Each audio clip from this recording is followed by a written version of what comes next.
اللہ رب العالمین کے شکریہ کے بعد میں انتہائی شکر گزار ہوں مقامی جمعیت اہل حدیث بجرڈیہا کے ذمہ داران کا، جنہوں نے مصروفیت کے اس زمانے میں اس طرح سے باوقار عظیم الشان اجلاس عام کا انعقاد کیا ہے، اور ہمارے شکریہ کے مستحق خاص طریقے سے وہ علماء کرام ہیں جنہوں نے آج کے اس اجلاس کے لیے دور دراز سے سفر کیا ہے، اور ان کی محبت میں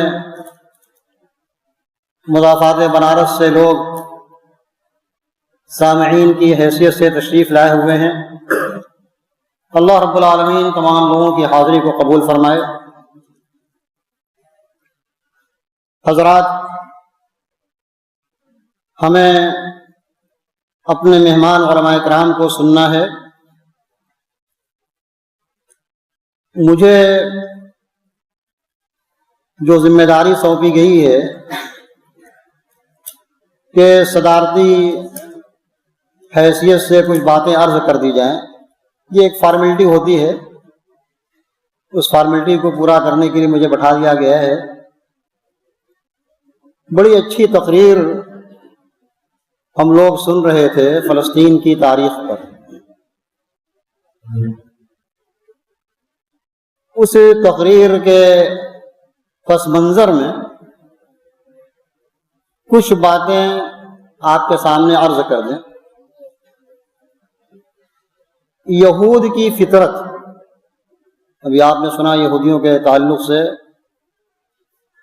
اور جو آج کا منظرنامہ ہے وہ کسی سے مخفی نہیں ہے۔ ہم سب کے اوپر اپنے فلسطینی مجاہدین مظلوم مسلمانوں کے حوالے سے کیا ذمہ داریاں عائد ہوتی ہیں، کم از کم اتنا تو ضرور کر سکتے ہیں کہ ہم اپنی پنج وقتہ نمازوں میں ان کے لیے خصوصی دعائیں کریں۔ یہود کی یہ فطرت، اہل حق کو ستانا، انبیاء کرام کو ذبح کرنا، اور مسلمانوں سے ان کی ازلی دشمنی، یہ ان کی فطرت میں ہے۔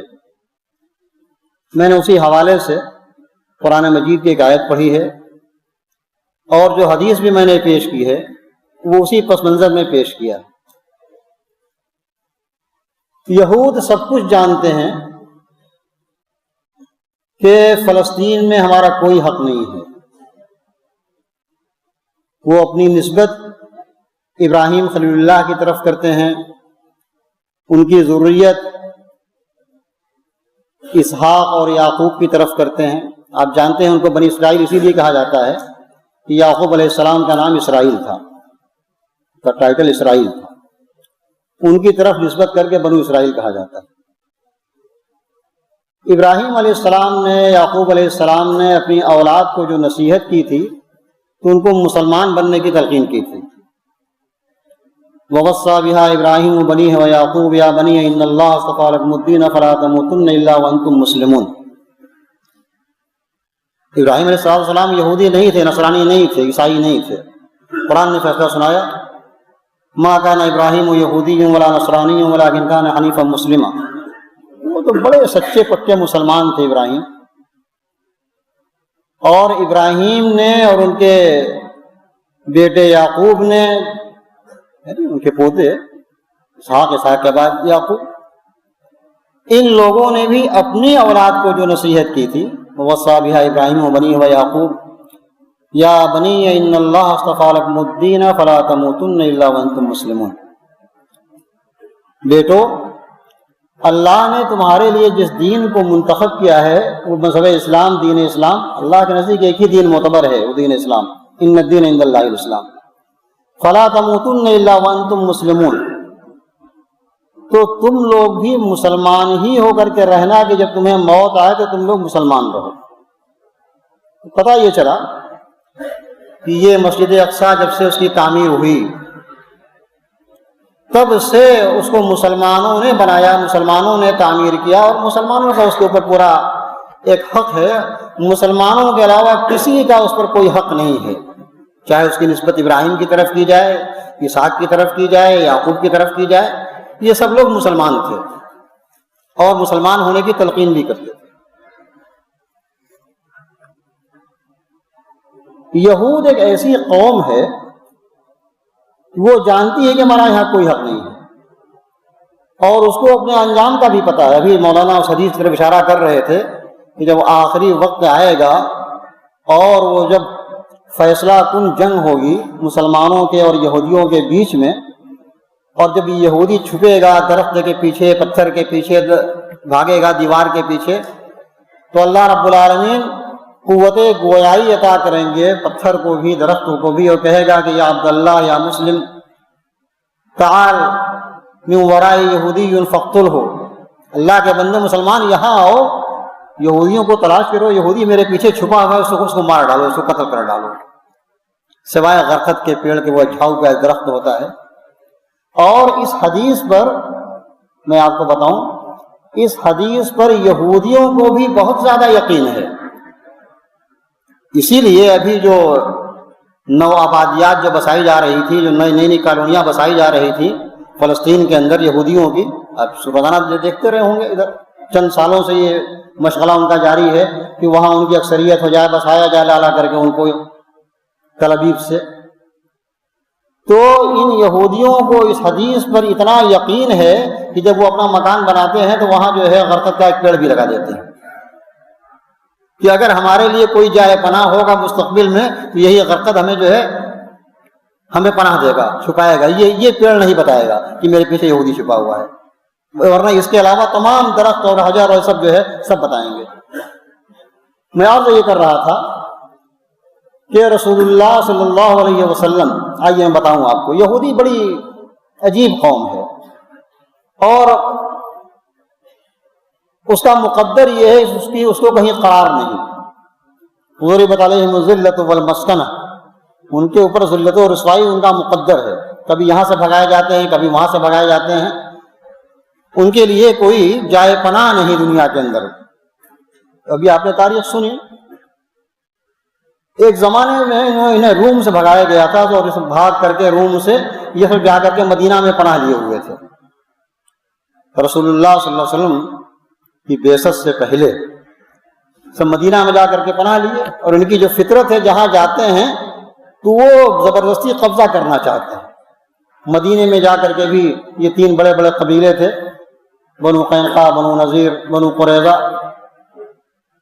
مدینہ کی منڈیوں پر قبضہ کر لیا، مارکیٹ پر قبضہ کر لیا، ایکسپورٹ امپورٹ پر قبضہ کر لیا ان لوگوں نے، کیونکہ یہ عادت تھی، جہاں جاتے ہیں اقتصاد، اکنامک کے اوپر ان کا قبضہ ہوتا ہے۔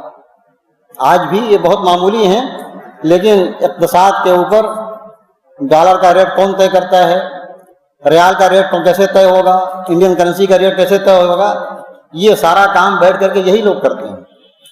اس زمانے میں بھی یہی معاملہ ان کا تھا۔ مدینے میں جب رسول اللہ صلی اللہ علیہ وسلم ہجرت کر کے جب مدینہ منورہ پہنچے، میں بتانا چاہتا ہوں آپ کو کہ یہودی جانتی ہے کہ حق کیا ہے، باطل کیا ہے، لیکن اسلام دشمنی ان کے اندر ایسی ہے کہ وہ سب جانتے ہوئے حق کا اعتراف نہیں کرتے ہیں۔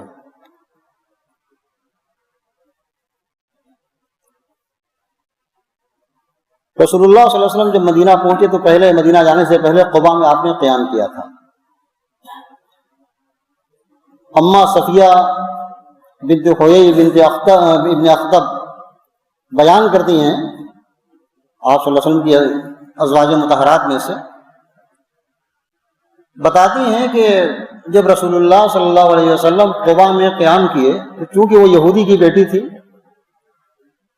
حیی کی، تو ہمارے ابا اور ہمارے چچا ابو یاسر مجھے بہت چاہتے تھے۔ جب وہ بیٹھتے تھے ہمارے چچا اور والد صاحب، تو ہم یا ہمارے ساتھ ہمارے گھر کے اور بچے جب جاتے تھے تو سب سے زیادہ مجھے پیار کرتے تھے، مجھے سب سے پہلے گود میں لیتے تھے۔ ابا بھی یہی کیا کرتے تھے، چچا بھی یہی کیا کرتے تھے۔ جب ہمارے چچا کو اور ابا کو پتہ چلا کہ محمد آئے ہوئے ہیں، مکہ سے قباء میں قیام کیے ہوئے ہیں، تو یہ لوگ ایک دن صبح سویرے تڑکے مدینہ سے نکل کر کے گئے قباء، اور شام ڈھلتے ڈھلتے سورج ڈوبنے کے بعد گھر واپس آئے تو بہت نڈھال تھے۔ اس واقعے کو غور سے سنیے گا آپ لوگ۔ یہودیوں کی خصلت کو جاننا ہو، میں ان کی خصلت کے تعلق سے چند واقعات آپ کے سامنے رکھنا چاہتا ہوں۔ یہ آج کا ان کا مزاج یہ نہیں ہے جو بے دردی سے لوگوں کو قتل کر رہے ہیں، معصوموں کو۔ ان کے مزاج میں فتنہ پروری ہے۔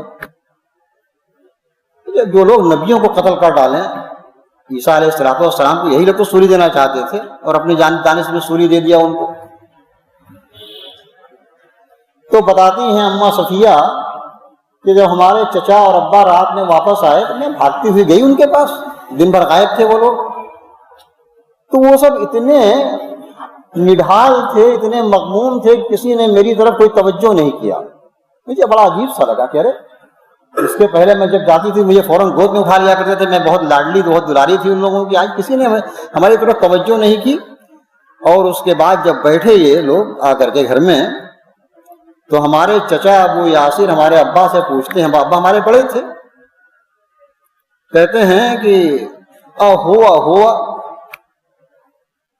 بھائی جان، کیا یہ وہی شخص ہے؟ یعنی یہ وہی نبی ہے جس کے بارے میں ہم لوگ تورات میں پڑھا کرتے ہیں، انجیل میں پڑھا کرتے ہیں، جس کے بارے میں بشارت آئی ہے کہ ایک نبی آئے گا؟ تو کہا کہ ہاں یہ وہی۔ ہمارے ابا نے کہا کہ ہاں یہ وہی نبی ہے۔ کہا کہ اتعرفہ وتثبتہ، آپ اس کو اچھی طرح سے پہچانتے ہیں؟ یعنی اس کو دیکھ تاک لیا، پہچان لیا اس کو، پہچاننے کے بعد تائید کر رہے ہیں کہ ہاں یہ وہی نبی ہے؟ کہا کہ ہاں۔ کہا ٹھیک ہے، جب یہ وہی نبی ہے، آپ جان لیے وہی نبی ہے، تائید بھی کر رہے ہیں، فماذا فی نفسک منہ، اب آپ بتائیے کیا کریں گے؟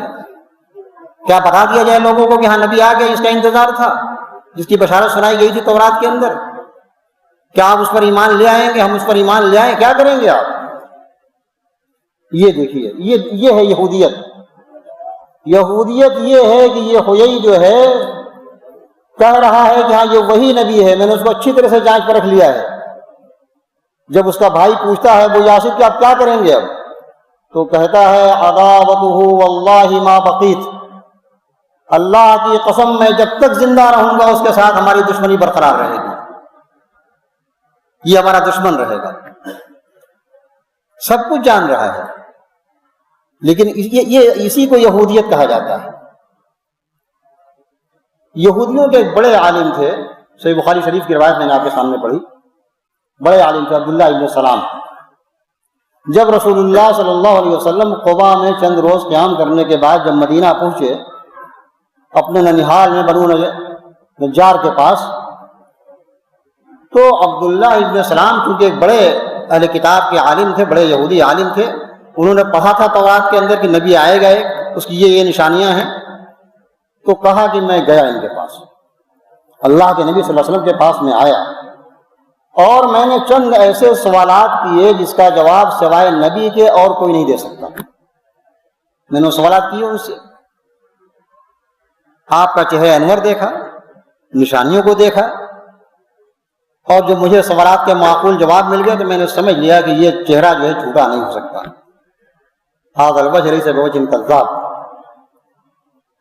اور اس کے بعد پھر میں ایمان لے آیا، اشہد ان لا الہ الا اللہ وانک عبدہ ورسولہ، اے اللہ کے نبی آپ اللہ کے نبی ہیں، برحق ہے میں آپ پر ایمان لے آتا ہوں۔ لیکن اس کے ساتھ ساتھ انہوں نے ایک یہودیوں کی خصلت بتائی، کہا میں آپ کو ایک بات بتاؤں، اگر یہودیوں کو پتہ چل جائے کہ یہ عبداللہ ابن سلام مسلمان ہو گیا ہے تو میرے بارے میں بڑی بہتان ترازی کریں گے، اس لیے آپ میرے اسلام کے بارے میں انہیں بھی مت بتائیے، پہلے ان سے ہمارے بارے میں پوچھئے کہ میں کون ہوں، کیا ہوں، اس سے پہلے کہ ہمارے اسلام کے بارے میں جان سکے۔ کہا اچھا، نبی صلی اللہ علیہ وسلم کا ابھی سابقہ پہلا تھا یہودیوں سے، مکہ مکرمہ میں یہودی نہیں تھے، مکہ مکرمہ میں ایک ہی صنف تھی، یا مسلمان تھے یا مشرک تھے، اور مدینہ جانے کے بعد مختلف قسم کے لوگ ملے، یہودی بھی ہیں، مشرک بھی ہیں، منافق بھی ہیں، مسلمان بھی ہیں، انصار بھی ہیں، مہاجرین بھی ہیں۔ تو آپ کو یہودیوں کے بارے میں کوئی تجربہ نہیں تھا؟ عبداللہ ابن سلام نے کہا کہ ایسی بات ہے، یہ بڑی بڑی فتنہ پرور قوم ہے، ان الیہود قوم بہت، یہود بڑی فتنہ پرور قوم ہے۔ وہ خود بھی یہودی تھے، اپنے قوم کے بارے میں اچھی طرح سے جانتے تھے۔ آپ کہتے ہیں نا گھر کا بھیدی ڈنگ ہو جو ہے لنکا ڈھائے، تو گھر کے بارے میں اچھی طرح سے جانتے تھے۔ نبی صلی اللہ علیہ وسلم نے یہودیوں کو بلوایا۔ عبداللہ ابن سلام مکان میں پیچھے چلے گئے، چھپ گئے۔ یہودی آئے، علیہ سلیب ہوا۔ آپ نے پوچھا یہودیوں سے، کیف فیکم عبداللہ ابن سلام، عبداللہ ابن سلام تم میں کیسا آدمی ہے؟ اب سنیے، یہ یہودی خصلت کو دیکھیے آپ، صحیح بخاری کی روایت میں سنا رہا ہوں آپ لوگوں کو۔ کہا ارے عبداللہ ابن سلام کے بارے میں آپ پوچھ رہے ہیں؟ سیدنا وابن سیدنا وافضلنا وابن افضلنا عالمنا وابن عالمنا، ارے ان کے بارے میں کیا پوچھ رہے ہیں؟ وہ تو ہمارے سب سے بڑے عالم ہیں اور ہمارے سب سے بڑے عالم کے بیٹے ہیں، وہ تو ہمارے سردار ہیں اور سردار کے بیٹے ہیں، ہم لوگوں میں سب سے افضل ہیں، سب سے بہتر ہیں اور سب سے بہتر باپ کے لڑکے ہیں۔ اچھا یہ بتاؤ کہ اگر عبداللہ ابن سلام اسلام لے آئیں، مسلمان ہو جائیں، تو تم لوگ کیا کہتے ہو ان کے بارے میں؟ کہا اعاذہ اللہ من، اللہ تعالیٰ اس کو محفوظ رکھے اسلام سے، یعنی اس نئے دین سے محفوظ رکھے۔ کیسے وہ مسلمان ہو جائیں گے؟ وہ بہت بڑے عالم ہیں، وہ 3 بار کہا اللہ تعالیٰ محفوظ رکھے اللہ تعالیٰ۔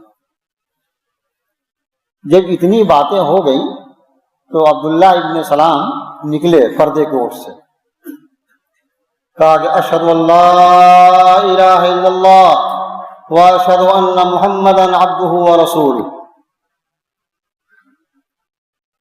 کہا میں اپنے مسلمان ہونے کا اعلان کرتا ہوں، اللہ کے علاوہ کوئی معبود پر حق نہیں، میں اسی گواہی دیتا ہوں، اور یہ محمد صلی اللہ علیہ وسلم یہ اللہ کے سچے رسول ہیں، یہ وہی نبی ہے جس کا ہم لوگوں کو انتظار تھا۔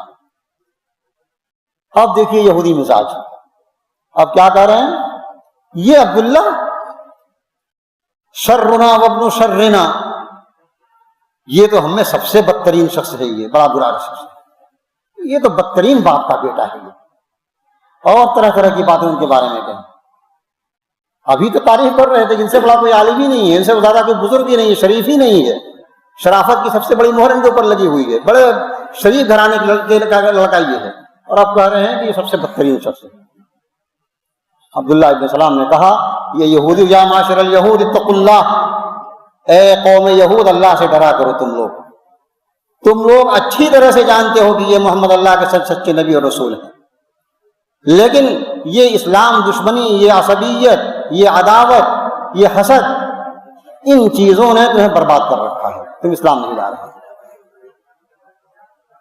اسی موقع کی وہ میں نے حدیث سنائی تھی آپ کو، عبداللہ ابن سلام کہتے ہیں کہ جب نبی کے دربار میں پہنچا تو سب سے پہلا جملہ جو میں نے آپ کی زبان سے سنا تو آپ یہ فرما رہے تھے کہ یا ایھا الناس افشوا السلام واطعموا الطعام وصلوا الارحام وصلوا باللیل والناس نیام تدخلوا الجنۃ بسلام۔ یہ حدیث میں سنا دوں آپ لوگوں کو اور بات ختم کروں گا۔ سب سے پہلی بات جو پیارے نبی صلی اللہ علیہ وسلم جو بیان کر رہے تھے، ابھی مدینے میں اسلام کی بنیاد پڑ رہی تھی اور اسلامی معاشرے کی تشکیل ہو رہی تھی، تو آپ لوگوں سے فرما رہے تھے کہ اے لوگوں، سلام کو پھیلایا کرو، سلام کو رواج دیا کرو، جب ایک دوسرے سے ملو، جانتے ہو نہیں جانتے ہو، اس کو سلام کیا کرو، السلام علیکم ورحمۃ اللہ۔ اسلام امن و سلامتی کا مذہب ہے، سلامتی کو آپ فرمانا جو ہے آگے بڑھاتا رہتا ہے۔ اے لوگوں سلام کو پھیلایا کرو، ایک دوسرے کو سلام کیا کرو، اور ایک دوسرے کو کھانا بھی کھلایا کرو، کھانے کو رواج دو۔ دیکھو معاشرے اور سماج میں کون سے لوگ بھوکے ہیں جہاں کھانا نہیں پک رہا ہے، جن کے بچے بھوک سے پریشان ہیں، ان کی خبرگیری کیا کرو۔ تب معاشرہ سنورتا ہے. اور رشتے کو جوڑا کرو، وصل الارحام. بلکہ آپ نے یہاں تک کہا کہ جو رشتہ کاٹے اس سے رشتہ جوڑو، اس کو کہتے ہیں صلہ رحمی. یہ نہیں کہ جو رشتہ ہم سے جوڑے گا اس سے ہم رشتہ جوڑیں گے. آج کے بڑی بیوقوفی یہ ہے مسلمانوں کے یہاں، اس کو شان سمجھتے ہیں. ارے ہم سے جو بولے گا اس سے بولیں گے، ہم جو ہم سے رشتہ رکھے گا اس سے رشتہ رکھیں گے. ہم سے کوئی اگر ایک بارش دور بھاگتا ہے تو اس سے ہم ایک ہاتھ دور بھاگ جائیں گے. وہ سمجھتا ہے یہ شان ہے. یہ آپ کا کبر و غرور یا ابلیسیت ہو سکتی ہے، یہ اسلام نہیں ہو سکتا. یہ اسلام تو یہ ہے کہ صل من قطعک، جو تم سے رشتہ توڑے اس سے تم رشتہ جوڑو. الواصل لیس بالمکافئ، اگر تم بدلے میں رشتہ جوڑ رہے ہو کہ وہ تم سے رشتہ رکھنا چاہتا ہے تو ہم بھی رشتہ رکھیں گے. اس کو صلہ رحمی نہیں کہا جاتا. صلہ رحمی یہ کہ جو رشتہ توڑتا ہے اس سے رشتہ جوڑا جائے، اس کو صلہ رحمی کہا جاتا ہے. تو آپ نے کہا کہ وصل الارحام، اور کیا کہا؟ وصلوا باللیل والناس نیام، اور رات میں اٹھ کر اس وقت نماز پڑھا کرو جب لوگ سوئے رہیں. جب لوگ سوئیں تب رات میں اٹھ کر نماز پڑھا کرو. تلاش کریں، ہمارے بہت سارے نوجوان بیٹھے ہوئے ہیں، بزرگ بھی ہیں، ہماری مائیں بہنیں بھی باتوں کو سن رہی ہیں. ان راتوں کو ہم تلاش کریں، ہماری زندگی میں کتنی ایسی رات گزری جب کہ گھر کے سب لوگ سو رہے ہوں اور اس وقت ہم اٹھ کر کے اپنے رب سے مناجات کریں، رب العالمین سے سرگوشی کریں. ان راتوں کو ہم لوگ گنیں، اپنی انگلیوں پر گن ڈالیں. جب یہ چار خوبی پیدا ہو جائے گی مسلمانوں، سلام کو رواج دو گے، کھانا کھلاؤ گے ایک دوسرے کو، رشتے کو جو جوڑو گے، اور رات میں اٹھ کر نماز پڑھو گے، تدخلوا الجنت بسلام، تو بڑی سلامتی کے ساتھ جنت میں چلے جاؤ گے. کون جنت میں نہیں جانا چاہتا؟ یہ جو مجلس سجائی گئی ہے، اجلاس کیا گیا ہے، اس کو بھی اسی لیے کیا گیا ہے کہ یہاں بیٹھ کر دین کی باتیں سنی جائیں اور یہ ایک ذریعہ بن جائے جنت میں جانے کے لیے. تو اگر ان چار چیزوں کو ہم نے اپنا لیا تو جنت میں بڑے آرام سے چلے جائیں گے انشاءاللہ. آپ لوگ اگر ان چار خوبیوں کو پیدا کر لیں اپنے اندر آج کی اس مجلس میں، اس اجتماع میں، اس اجلاس میں، تو یہ سمجھ لیجئے کہ یہ اس آج کے اجلاس کی بہت بڑی کامیابی ہے. آئیے میں ایک جو میں آیت پڑھی تھی کہ اس پس منظر میں اس کو بھی سنا دوں، بات ختم کروں. وہ جو میں نے آیت پڑھی تھی کہ وَاعْتَصِمُوا بِحَبْلِ اللَّهِ جَمِيعًا وَلَا تَفَرَّقُوا وَاذْكُرُوا نِعْمَتَ اللَّهِ عَلَيْكُمْ إِذْ كُنتُمْ أَعْدَاءً. اے مسلمانوں، اللہ کی رسی یعنی کتاب اللہ کو مضبوطی سے تھامے رہو، آپس میں فرقہ بندی مت کرو، گروہ بندی مت کرو. اجتماعیت کا ثبوت ہونا چاہیے ہر جگہ. مجھے افسوس ہوتا ہے کہ یہ مجلس بڑی محنت سے سجائی گئی ہے، علماء کرام بہت دور دراز سے تشریف لائے ہیں، لیکن بہت بڑا لیکن ہے، یہاں وہ تعداد بھی موجود نہیں ہے جو عام طریقے سے جمعہ کی نماز میں لوگوں کی حاضری ہوتی ہے، یہاں کے مقامی لوگوں کی. میرے بھائیوں، میری باتیں بڑی تلخ ہوتی ہیں. اگر یہ باہر کے مہمانوں کو ہٹا دیا جائے، کنارے لگا دیا جائے، تو پھر یہ مجمع جو ہے یہ آدھا ہو جائے گا. اور صورتحال اس مسجد کی یہ ہے کہ جمعہ کی نماز میں مسجد تنگ ہو جاتی ہے. کہاں ہیں ہمارے لوگ؟ ارے ایسے موقع پر تو اجتماعیت کا ثبوت دے دیا کرو کہ ہم لوگوں کی کتنی بڑی تعداد یہاں پر ہے. یہ صرف میں ایک مسجد کی بات بتا رہا ہوں. ورنہ بجرٹیہا میں جماعت اہل حدیث کی تقریباً 7 مساجد ہیں، اور سب مساجد جو ہے تنگ دامانی کا شکایت کرتے ہیں جمعہ کے دن کہ بڑی مسجد تنگ ہو گئی، بہت مسجد کو بڑھائی جائے. یہ صورتحال ہے ہماری اجتماعیت کی. مسلمانوں، اجتماعیت کا ثبوت دیا کرو. وَاعْتَصِمُوا بِحَبْلِ اللَّهِ جَمِيعًا وَلَا تَفَرَّقُوا. اور جو میں بات کہنا چاہتا تھا، وَاذْكُرُوا نِعْمَتَ اللَّهِ عَلَيْكُمْ إِذْ كُنتُمْ أَعْدَاءً، اللہ کی اس بڑی نعمت کو یاد کرو جب تم لوگ دشمن تھے، خانے میں بٹے ہوئے تھے، تو اللہ تبارک و تعالیٰ نے تمہارے دلوں کو جوڑ دیا، تم بھائی بھائی بن گئے. فَأَصْبَحْتُم بِنِعْمَتِهِ إِخْوَانًا. یہ مسلمان مدینہ کے بیچارے اللہ کے نبی صلی اللہ علیہ وسلم کے مدینہ جانے سے پہلے کیسے خانہ جنگی میں شکار تھے، اوس اور خزرج. یہ یہودیوں کی دین تھی. یہودی یہی کام اس زمانے میں کرتے تھے جو آج کر رہے ہیں. مسلم ممالک کو ہتھیار سپلائی کرنا، یہ کرنا، ان کو لڑانا، ان کی فنڈنگ کرنا، ہے نا، تعاون کرتے ہیں صاحب، یہ وہی کام یہودی کے زمانے میں بھی کرتے تھے۔ اوس اور خزرج کو ہتھیار سپلائی کرتے تھے، پیسہ نہیں ہے پیسہ ہم سے لے لو، سود پر پیسے لے لو، ہم سے قرض لے لو، ہے نا، لڑتے رہو۔ یہ جنگ سرد نہیں پڑنی چاہیے۔ اس میں سے کچھ لوگ دوست بن گئے اوس کے، کچھ دوست بن گئے خزرج کے، اور یہ سلسلہ برابر چلتا رہا۔ لیکن جب اسلام آیا، اللہ کی فضل سے بھائی بھائی بن گئے۔ میں جو واقعہ بیان کرنا چاہتا ہوں کہ ان کو یہ چیز بھاتی نہیں ہے یہودیوں کو کہ یہ مسلم کنٹری اکٹھا کیسے رہیں گے۔ ایک دن صحابہ کرام بیچارہ جب بھائی بھائی بن گئے، قبیلہ اوس کے اور قبیلہ خزرج کے، تو بیٹھ کر کے آپس میں ایک جگہ بیٹھے ہوئے ہیں، بات چیت ہو رہی ہے، ہنس بول رہے ہیں۔ علامہ کثیر رحمۃ اللہ علیہ نے اس کے شان نزول میں اس واقعے کو ذکر کیا۔ تو ایک یہودی کا گزر ہو گیا وہاں سے، ارے اس کے سینے پر سانپ لوٹ گیا، یہ اوسی ہے اور یہ خزرجی ہے، اور یہ بیٹھ کے آپس میں ہنس بول رہے ہیں، بات چیت کر رہے ہیں۔ برداشت نہیں کر سکا کہ یہ لوگ سالہ سال تک لڑتے رہے، جنگ کرتے رہے، آج ایک ساتھ بیٹھ کے بات کر رہے ہیں، دوستی نبھا رہے ہیں آپس میں۔ بھاگا گیا اپنے یہودیوں کے پاس، کہا میں نے ایک ایسا منظر دیکھا ہے کہ مجھ سے برداشت نہیں ہو سکا۔ کیا ہوا بھائی؟ ارے بس پوچھئے مت، غضب ڈھا گیا ہے۔ کیا ہوا؟ دیکھا کہ ایک اوسی اور ایک خزرجی آپس میں بیٹھ کے ہنس بول رہے ہیں سب، کبھی تصور بھی نہیں تھا کہ کبھی سب ایک ساتھ بیٹھیں گے، ایک جگہ ہو جائیں گے۔ تو کیا ہونا چاہیے؟ کسی ایسے آدمی کو وہاں بھیجا جائے جو اپنی یہودیت کا ثبوت پیش کرے، لڑا ڈالیں ان سبوں کو آپس میں پھر سے۔ اچھا یہ کام کون کر سکتا ہے؟ وہ فلاں یہودی ہمارا ہے نا، وہ بڑا ماہر ہے فساد پیدا کرنے میں، لوگوں کو لڑانے میں۔ آج بھی معاشرے اور سماج میں کچھ لوگ اس طریقے کا کام انجام دیتے ہیں، لوگوں کی دوستی نہیں پاتی، ان کو کیسے لڑا دیا جائے۔ یہ کام مسلمان کا نہیں، یہودیوں کا کام تھا، یہ ایک دوسرے کو لڑانے کا، فساد پیدا کرنے کا۔ ایک آدمی کو بھیجا گیا، وہ آیا، السلام علیکم، ارے خیریت سے ہیں نا، بیٹھ گیا یہودی آ کر کے۔ اچھا کچھ دیر حال حوال کیا، کیسے ہیں کیا ہیں؟ ارے وہ تو آپ کے ابا جان ایسے ہوا کرتے تھے اور آپ کے ابا جان ایسے ہوا کرتے تھے، وہ تو آپ کا قبیلہ ایسا تھا اور آپ کا خاندان ایسا تھا، اس زمانے میں وہ جنگ ہوئی تھی ایسی نا، وہ لڑائی ہوئی تھی دونوں خاندان کے بیچ میں، وہ فلاں مار دیا گیا تھا اور فلاں مار دیا گیا تھا، وہ آپ کے گھر والوں نے ان کو قتل کر دیا تھا اور ان کے گھر والوں نے آپ کو قتل کر دیا۔ ابھی چند منٹ ابھی نہیں ہوا تھا کہ وہ آپس میں پھر وہی پرانی عداوت لوٹ آئی۔ ارے لاؤ تلوار، لاؤ لاٹھی، اس کو بتاتے ہیں، ارے وہ کرا اپنے آواز، ارے میرے بھائی لاٹھی لاؤ، ابھی بتاتے ہیں۔ یہ یہودیت، اس کو یہودیت کہا جاتا ہے۔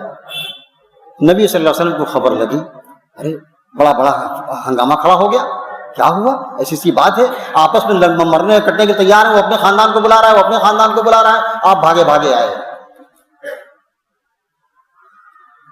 کہا اللہ میں ابھی زندہ ہوں، میں ابھی موجود تم لوگوں کے بیچ میں ہوں، اور ابھی تمہاری جہالت اور عداوت لوٹ آئی تم لوگوں کی۔ وَأَنَا بَيْنَ ظَهْرَانِكُمْ، یہ کیا ہو گیا تم لوگوں کو؟ اور پھر انہوں نے اسلام کی نعمت کو گنایا اور اسلام کی بھائی چارگی کو گنایا، اور اسی موقع پر علامہ کثیر رحمۃ اللہ علیہ نے لکھا کہ اسی موقع پر یہ آیت کریمہ نازل ہوئی، وَاذْكُرُوا نِعْمَتَ اللَّهِ عَلَيْكُمْ إِذْ كُنْتُمْ أَعْدَاءً فَأَلَّفَ بَيْنَ قُلُوبِكُمْ، اللہ کی نعمت کو یاد کرو کہ تم لوگ خانے میں بٹے ہوئے تھے، دشمنی تھی ہمارے درمیان، اور اللہ نے تم لوگوں کو بھائی بنا دیا۔ یہ اللہ کی بہت بڑی نعمت ہے۔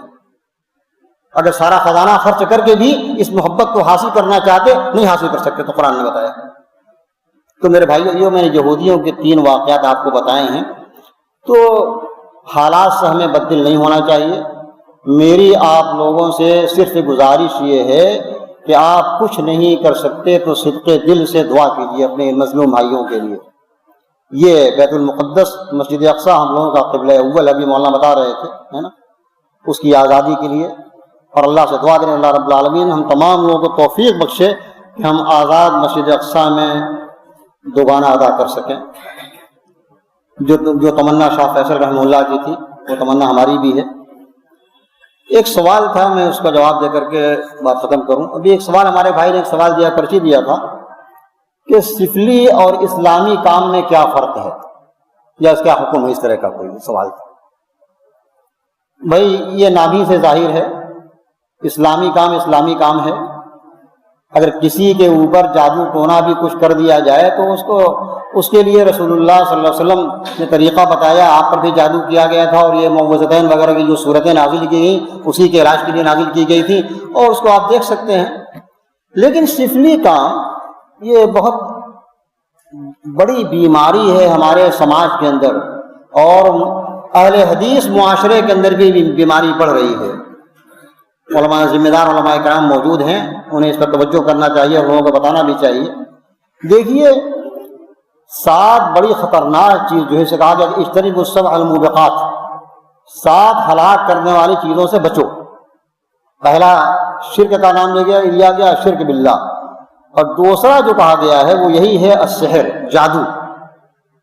جادو سے اپنا جادو یہ ہلاک کرنے والی چیز ہے۔ اس کے بعد قتل کہا گیا، قتل سے بڑا گناہ یہ جادو ہے، اور اسی لیے کہا گیا کوئی شخص اگر جادوگر کے پاس، کاہن کے پاس جاتا ہے تو اس کی نماز 40 دن کی نماز قبول نہیں ہوتی، اور اگر اس کی بات پر یقین کر لے تو پھر گویا کہ اس نے اسلامی شریعت کا انکار کر دیا، وہ کافر ہو گیا۔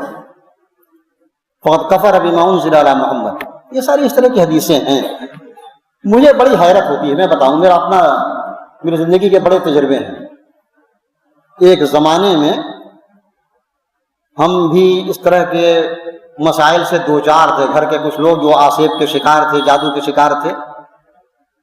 تو اس زمانے میں ایک لطیفہ سنا رہا ہوں آپ لوگوں کو کہ آدمی جانتا نہیں ہو کیسے جو ہے شرک کا ارتکاب کرتا ہے۔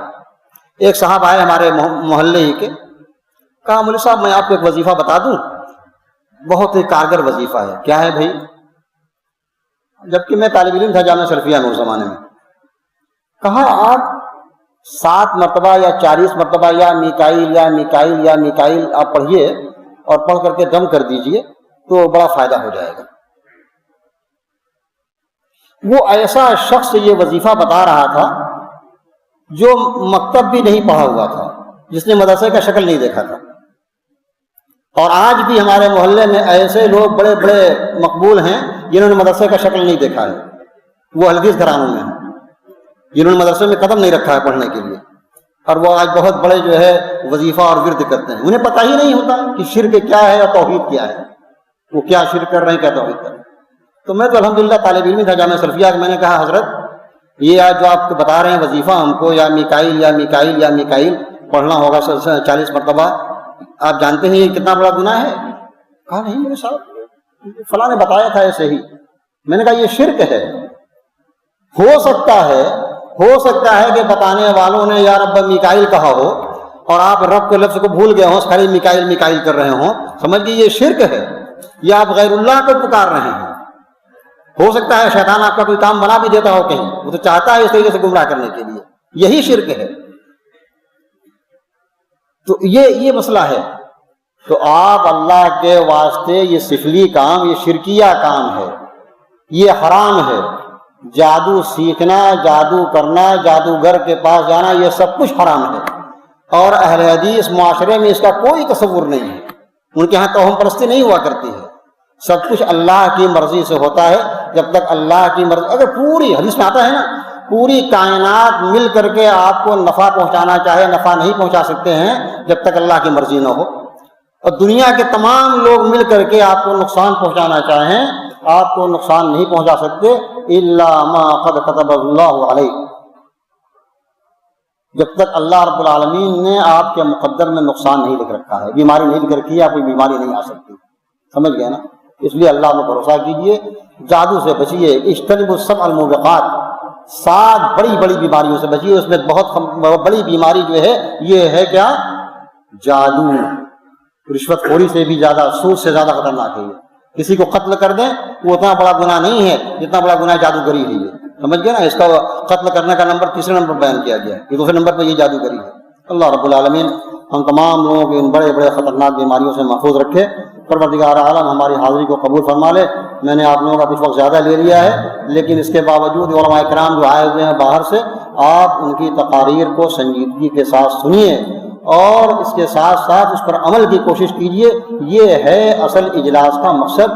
بار الہ ہماری حاضری کو قبول فرما، عالم میں جو لوگ بیمار ہیں انہیں شفا یاب کر دے، جو لوگ بے روزگار ہیں ان کے لیے جائز حلال روزگار فراہم کر دے، جو قرض کے بوجھ تلے دبے ہوئے ہیں ان کے قرض کے ادائیگی کی سبیل بنا دے، اور ہمارے فلسطینی مسلمان جو مسجد اقصیٰ کی آزادی کے لیے تیرے دین کی سربلندی کے لیے جہاد کر رہے ہیں، پروردگار عالم تو ان سب کی مدد فرما، ان کی رکھوالی فرما، آمین۔ اقول قولی ھذا واستغفر اللہ لی ولکم ولسائر المسلمین من کل ذنب فاستغفروہ انہ هو الغفور الرحیم۔